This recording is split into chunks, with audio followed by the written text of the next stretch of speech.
Il a été rapporté qu'une femme des fils d'Israël était musulmane et vertueuse. Elle était fille de roi. Un prince la demanda en mariage, mais elle refusa.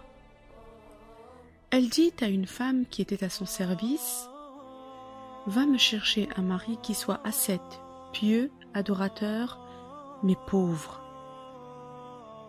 La femme partit et trouva un adorateur pauvre, mais pieux, exactement comme la princesse le souhaitait.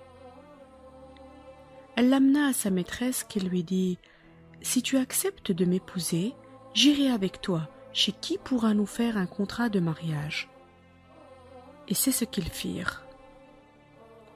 Puis elle lui dit: « Emmène-moi chez ta famille. » Alors il répondit: « Par Allah, je ne possède rien d'autre que cette cape qui est sur mon dos. Je l'utilise comme couverture la nuit et comme habit le jour. » Elle lui dit: « Je t'accepte ainsi. » Une fille de roi qui dit à un pauvre, ascète: « Je t'accepte ainsi. » Cet homme gagnait sa subsistance au jour le jour. Il lui ramenait la nuit ce qui lui permettait de manger. Cette femme ne mangeait pas de toute la journée. Elle faisait le jeûne par recherche de l'agrément de Dieu.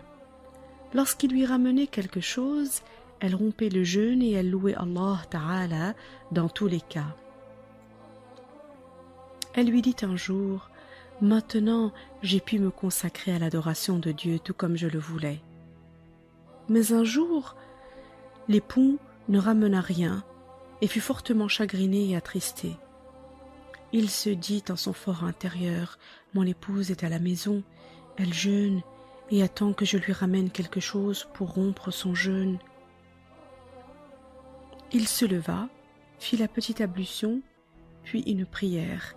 Il invoqua son Seigneur Tabaraka wa Ta'ala et demanda: « Ô Allah, ô Allah, tu sais que je ne t'ai pas demandé quelque chose pour cette vie d'ici-bas, mais je te demande ce qui fera plaisir à mon épouse qui est vertueuse. Ô Allah, donne-moi une subsistance de ta part.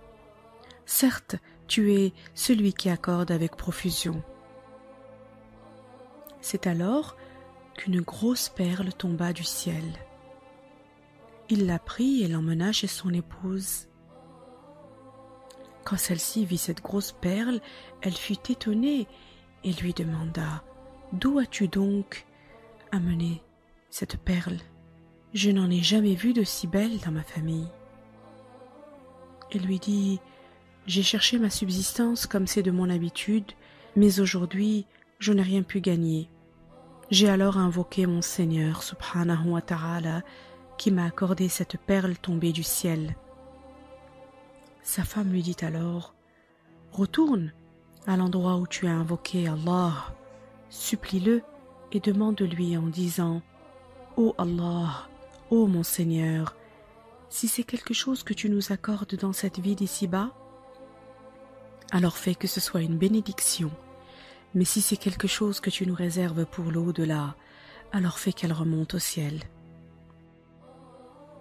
L'homme fit ce que son épouse lui demanda, et c'est alors que la perle remonta au ciel.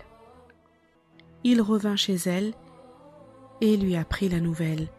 Elle lui dit: « La louange est à Dieu qui nous a montré une part de ce qu'il nous réserve dans l'au-delà. » Puis elle rajouta: « Je ne serai absolument plus affectée si je n'ai aucune richesse dans cette vie d'ici-bas qui va à sa fin. » Elle remercia Allah pour lui avoir accordé cet honneur.